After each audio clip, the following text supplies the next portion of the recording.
Ikhwati fillah yara'akumullah, demikian pula hadis yang telah kita ketahui bersama sebenarnya bagaimana Rasul sallallahu alaihi wasallam telah menyampaikan keadaan jin yang bisa terlihat dan memang sifat dasarnya suka mengganggu manusia, apa yang dialami oleh Abu Hurairah radhiyallahu taala anhu arda.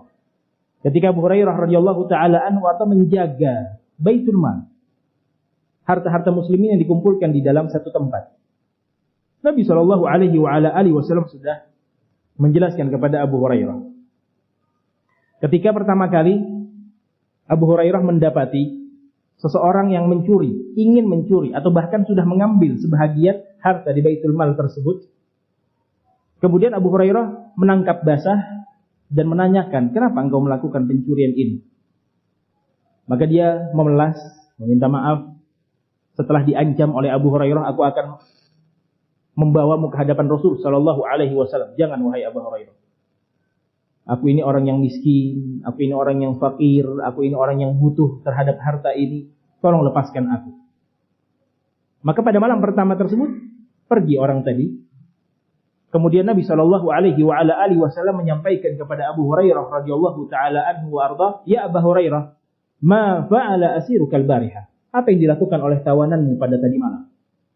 Tahu Nabi sallallahu alaihi wasallam tentunya dengan kabar sama dari Allah Subhanahu wa taala. Apa yang dilakukan oleh orang yang kamu tahan tadi malam, wahai Abu Hurairah? Diceritakan oleh Abu Hurairah, ada seorang yang mencuri, wahai Rasulullah, aku ancam untuk membawanya di hadapanmu, tapi dia memelas, dia mengatakan demikian, dan demikian, akhirnya aku izinkan dia untuk pergi. Maka Nabi alaihi salatu wassalam mengatakan kepada Abu Hurairah radhiyallahu taala anhu wa arda, amma innahu qad kadzabaka wa saya'ud. Ketahuilah wahai Abu Hurairah bahwa orang tadi telah mendustaimu, telah berbohong kepadamu, dan pada malam yang kedua dia akan kembali. Ternyata benar. Malam yang kedua demikian kejadiannya. Datang lagi mencuri dari Baitul Mal, ditangkap lagi oleh Abu Hurairah, diancam lagi untuk dibawa ke hadapan Nabi alaihi salatu wassalam, tapi ternyata dia malah mengucapkan hal yang sama. Aku orang yang butuh, tolong jangan bawa aku wahai Abu Hurairah. Itu terjadi. Di malam yang kedua, Nabi alaihi salatu wassalam pun keesokan paginya menanyakan, apa yang dilakukan oleh tawananmu tadi malam, wahai Abu Hurairah? Seakan-akan Nabi sudah mengetahui apa yang telah dilakukan oleh syaitan, iblis, dan jin tersebut.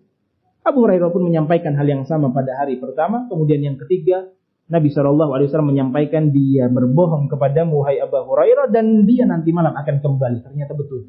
Malam ketiga, iblis tersebut, jin tersebut, syaitan tersebut kembali lagi ke Baitul Mal yang dijaga oleh Abu Hurairah. Kemudian ditangkap basah, diancam, sudah aku tidak akan melepaskan. Kamu akan kubawa ke hadapan Nabi alaihi salatu wassalam. Maka orang tadi mengatakan, ala u'allimuka khairan?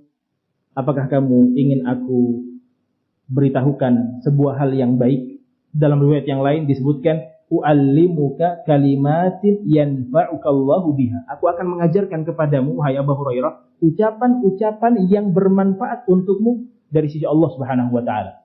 Abu Hurairah ini tipe orang yang haus dengan ilmu, haus dengan kebaikan. Langsung Abu Hurairah radhiyallahu taala anhu wa arda mengatakan, mahun apa kalimat-kalimat tersebut yang bisa mendatangkan kebaikan, yang bisa memberikan manfaat kepadaku? Maka orang tadi mengatakan, idza awaita ila firashika faqra ayatal kursi. Kalau kamu akan tidur, sudah berada di atas pembaringanmu, wahai Abu Hurairah, bacalah ayat kursi. Disebutkan oleh dia, Allahu la ilaha illa huwal hayyul qayyum, sampai akhir ayatnya. Kemudian orang tadi mengatakan, fa innaka lan yazalu 'alaika minallahi hafizun wa la yaqrabannaka syaitanun hatta tusbih. Kalau engkau membaca ayat kursi sebelum tidurmu, wahai Abu Hurairah, maka kebaikan-kebaikan, penjagaan dari sisi Allah Subhanahu wa taala akan terus engkau dapatkan sampai pagi hari. Demikian pula godaan syaitan, gangguan syaitan, kerusakan adab dan akhlak syaitan tidak akan kamu rasakan sampai kamu merasakan pagi hari lagi, sampai engkau bangun di pagi hari. Maka diajarkan hal tersebut oleh Abu Hurairah oleh syaitan tadi, oleh iblis tadi yang menjelma menjadi seorang pencuri kepada Abu Hurairah radhiyallahu taala anhu arda. Maka ketika di pagi harinya Nabi alaihi salatu wasallam masih bertanya seperti pertanyaan yang sebelumnya, ma fa'ala asirukal barihah? Apa yang dilakukan oleh tawananmu semalam, wahai Abu Hurairah? Maka beliau mengatakan, ya Rasulullah, za'ama annahu yu'allimuni kalimat yanfa'anillahu biha.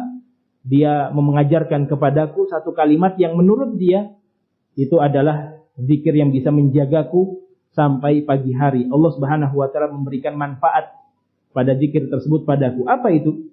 Maka Rasul sallallahu alaihi wasallam bertanya, zikir apa yang diajarkan?